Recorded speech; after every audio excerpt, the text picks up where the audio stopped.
इतनी देर से कहाँ थी आप? 1 मिनट पहले कॉल की थी। उड़कर आ जाती क्या मैं? बहरहाल अम्मी का कुछ पता चला? वो नहीं मिली। आपकी मेहरबानी से वो दोनों फरार हो गईं। मेरे वहां पहुंचने से पहले वो घर छोड़ चुकी थी।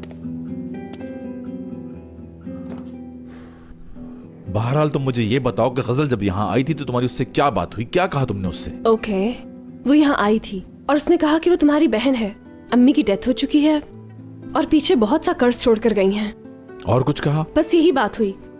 बहुत रो रही थी और बहुत परेशान थी। उसने बताया कि तुमने उसे मना कर दिया है। बहुत शर्मिंदगी हुई तुम्हारे रवैये से, बस इसीलिए उसकी मदद की।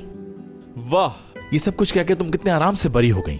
हाँ मुराद, मैं तुमसे सॉरी कर चुकी हूँ। उस वक्त जो मुझे सही लगा मैंने वही किया।